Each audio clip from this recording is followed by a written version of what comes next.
એ કોંગ્રેસના પ્રદેશ પ્રમુખ અમિત ચાવડા અને વિરોધ પક્ષના નેતા તુષાર ચૌધરીએ બંને એક રાજ્યના મુખ્યમંત્રી ભૂપેન્દ્ર પટેલને એક પત્ર લખ્યો છે અને પત્રમાં તેમને વાત કરી છે કે જે રીતના એ ખેડૂતોનું અત્યારે પાક નુકસાન થયો છે, આ પાક નુકસાનના વળતરના ભાગરૂપે તેમને સહાય કરવામાં આવે અને સહાયની સાથે સાથે તેમનું જે દેવું છે એ દેવું સંપૂર્ણપણે માફ કરવામાં આવે કે જો સરકાર એ સંપૂર્ણ દેવું માફ કરશે ખેડૂતોનું તો કોંગ્રેસ પક્ષના તમામ ધારાસભ્યોના એ પગાર છે એ આમને સમર્પિત કરવા માટેની તેમને તૈયારી પણ દર્શાવી છે। પાક નુકસાની સહાયની વચ્ચે દેવા માફી માટે એ કોંગ્રેસ જે છે તે મેદાને આવી છે।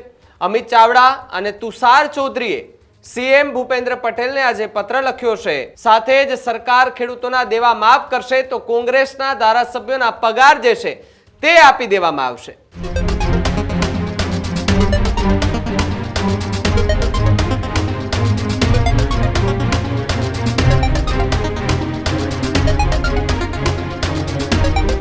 રાજ્યમાં પડેલા કમોસમી વરસાદના કારણે ખેડૂતો ખૂબ મુશ્કેલીમાં છે અને સતત વિપક્ષ જે છે તે સરકાર સામે આક્રોશ વ્યક્ત કરી રહી છે।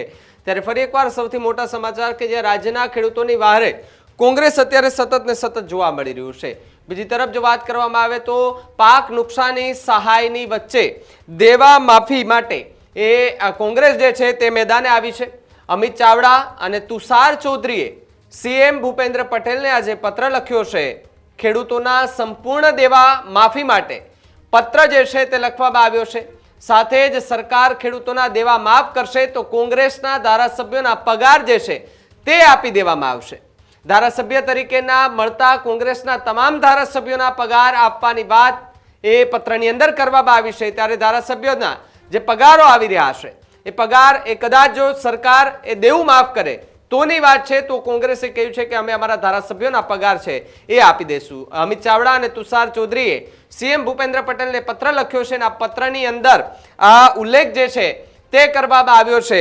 સતત ને સતત આરોપ પ્રત્યે આરોપો જે છે તે લાગી રહ્યા હતા અને એની વચ્ચે સરકાર છે તેના દ્વારા એ ટેકાના ભાવે મગફળીની ખરીદીની જે જાહેરાત કરવામાં આવી છે તો બીજી તરફ જો વાત કરવામાં આવે તો જે વળતરની વાત કરવામાં આવી રહી છે એ વળતરને લઈને હજુ પણ એ સસ્પેન્સ જે છે તે જોવા મળી રહ્યું છે। આજ મુદ્દે વાત કરવા માટે મારી સાથે મારા સહયોગી કૃણાલ જોડાયા છે।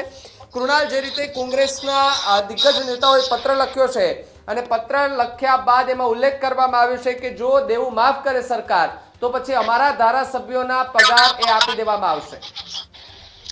જી બિલકુલ ભાવિક, વાત કરવામાં આવે તો જ્યારે કમોસમી વરસાદ એ ગુજરાતમાં પડ્યો ત્યારથી સૌરાષ્ટ્રથી લઈ અને દક્ષિણ ગુજરાતના અલગ અલગ વિસ્તારોમાં ખેડૂતોને મોટા પ્રમાણમાં જે નુકસાન થયું છે આ નુકસાન બાદ અનેક રાજનેતાઓએ પોતાના વિસ્તારના ખેડૂતોની વેદના છે તે સરકાર સુધી પહોંચાડવા માટે અનેક પત્રો લખાઈ રહ્યા છે। કોઈ દેવા માફીની વાત કરી રહ્યું છે તો કોઈ જે સરાફી મંડળીમાંથી જે ધિરાણ લીધું છે આ ધિરાણ માફ કરવાની વાત કરી રહ્યું છે। ત્યારે એ કોંગ્રેસના પ્રદેશ પ્રમુખ અમિત ચાવડા અને વિરોધ પક્ષના નેતા તુષાર ચૌધરીએ બંને એક રાજ્યના મુખ્યમંત્રી ભૂપેન્દ્ર પટેલને એક પત્ર લખ્યો છે અને પત્રમાં તેમને વાત કરી છે કે જે રીતના એ ખેડૂતોનું અત્યારે પાક નુકસાન થયો છે, આ પાક નુકસાનના વળતરના ભાગરૂપે તેમને સહાય કરવામાં આવે અને સહાયની સાથે સાથે તેમનું જે દેવું છે એ દેવું સંપૂર્ણપણે માફ કરવામાં આવે તેવી પણ આ પત્રની અંદર તેમને ઉલ્લેખ કર્યો છે। અને સાથે તેમને એવું પણ લખ્યું છે કે ખેડૂતોની આ જે પીડા છે આ પીડાના કારણે અનેક ખેડૂતોએ પોતાની આત્મહત્યા કરી રહ્યા છે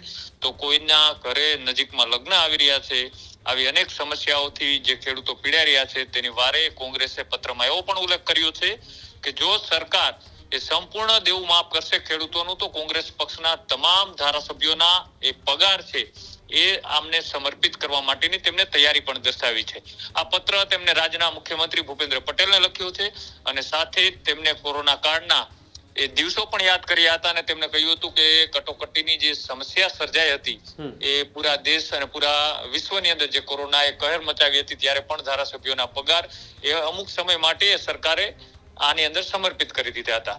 એવી જ રીતના જ્યારે જગતના તાતને અત્યારે જરૂર છે તે પીડા રહ્યા છે ત્યારે કોંગ્રેસે એ તેમના તમામ ધારાસભ્યોના પગાર આપવાની માંગ કરી છે અને સાથે તેમને કહ્યું છે કે જો સરકાર સંપૂર્ણ દેવું માફ કરે તો કોંગ્રેસની તૈયારી છે કે તેમના તમામ ધારાસભ્યોના પગાર એ આજે ખેડૂતોના દેવા માફની વાત છે તેના ભાગરૂપે કોંગ્રેસ દેવા માટે તૈયાર છે। જો આવો પત્ર એ અમિત ચાવડા અને વિરોધ પક્ષના નેતા તુષાર ચૌધરી દ્વારા લખવામાં આવ્યો છે। હવે જોવાનું એ છે કે આ પત્ર દ્વારા એ સરકાર એ શું દેવા માફીની જાહેરાત કરે છે કે કેમ, પછી આગામી દિવસોમાં એ કોંગ્રેસ પોતાનું સ્ટેન્ડ જે લખ્યું છે તેના ઉપર કાયમ રહે છે કે કેમ ભાવિક? જી કુણાલ, ખૂબ ખૂબ આભાર. તો જે રીતે અમિત ચાવડા અને તુષાર ચૌધરીએ સીએમને જે પત્ર લખ્યો છે એ પત્રની અંદર એ ઉલ્લેખ પણ કરવામાં આવ્યો છે કે જો સરકાર દેવું માફ કરી દે છે તો પછી અમારા જેટલા પણ ધારાસભ્યો છે, કોંગ્રેસના ચૂંટાયેલા જેટલા પણ ધારાસભ્યો છે, તેમનો પગાર જે છે તે તેમાં આપી દેવામાં આવશે. આ પ્રકારની જાહેરાત ને આ પ્રકારનો પત્ર જે છે તે સીએમને લખવામાં આવ્યો છે. હવે જોવાનું રહ્યું કે આગામી સમયમાં સરકાર ખેડૂતોલક્ષી કયો મોટો નિર્ણય લે છે.